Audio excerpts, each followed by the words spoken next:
Do I look okay? Yes. Am I okay? No. Sakit saraf mengubah segalanya. Keuangan, kekeluargaan, pertemanan, kondisi badan, pola tidur, pola makan, pola hidup, sudut pandang, kebutuhan. Tulis Novia dalam postingan tersebut. Pada awalnya, Novia mengalami sakit kepala yang intens. Novia meredakan sakit kepalanya dengan mengonsumsi obat warung. Tetapi semakin hari, sakit kepalanya semakin intens. Novia pun memutuskan untuk periksa ke dokter saraf. Novia divonis mengalami vertigo migrain, serta trigeminal neuralgia. Kondisi itu tidak bisa sembuh dan mengharuskannya untuk minum obat seumur hidup. Novia mengungkapkan banyaknya efek samping yang dialaminya, dari mulai efek fisik seperti sakit kepala, sakit perut, dan lain-lain, hingga efek psikis seperti depresi dan keinginan untuk bunuh diri. Terbiasa bukan berarti menjadi biasa, ujar Novia. Ketika kambuh, kondisi yang dialami Novia sangat mengganggu produktivitasnya. Pengobatan yang dijalani Novia juga membuat keuangannya sulit, sehingga Novia menggalang dana donasi dalam postingannya tersebut.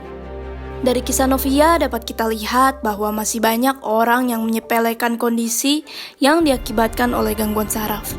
Padahal, walaupun tampaknya baik-baik saja, penyakit yang diderita Novia benar adanya dan terbukti secara ilmiah loh Sobat Vidivisi. Coba deh simak penjelasan dari Dr. Ziki berikut ini. Suatu penyakit dapat dikatakan penyakit secara medis apabila memang dapat dibuktikan secara ilmiah. Meskipun penyakitnya itu hanya bersifat subjektif, yang kita sebut misalnya ada suatu penyakit namanya trigeminal neuralgia, yaitu sakit yang luar biasa pada wajah, tapi kalau dilihat wajahnya baik-baik saja. Tapi memang secara ilmiah atau secara penelitian dibuktikan memang ada penyakit seperti itu. Dan penyakit ini juga tipikal ya, arti tipikal di sini dia memiliki rasa sakit di area-area tertentu yang memang secara anatomi sesuai dengan penjalaran saraf-saraf tersebut. Meskipun si dokter tidak dapat membuktikan sakitnya itu memang sakit, tapi sakit yang dirasakan pasien bisa dideskripsikan sesuai dengan anatomi dan fungsi yang dapat dibuktikan secara ilmiah. Jadi itulah penyakit yang dapat dibuktikan secara medis. Penjelasan saraf sebetulnya adalah semacam komputer yang maha hebat yang mengatur pergerakan makhluk hidup. Kita bicara sini khususnya manusia ya. Nah, komputer ini terdiri dari CPU ya atau prosesornya, yaitu otak ada di dalam sini, dalam kepala. Kemudian prosesornya ini dia akan mengeluarkan kabel-kabel banyak sekali yang akan membuat tangan bergerak, membuat kaki bergerak, membuat detak jantung, usus, kemudian saluran cerna, saluran kemih, dan lain-lain. Jadi semua aktivitas hidup manusia dipengaruhi oleh saraf, karena pada prinsipnya saraf ada di seluruh tubuh kecuali kuku dan rambut.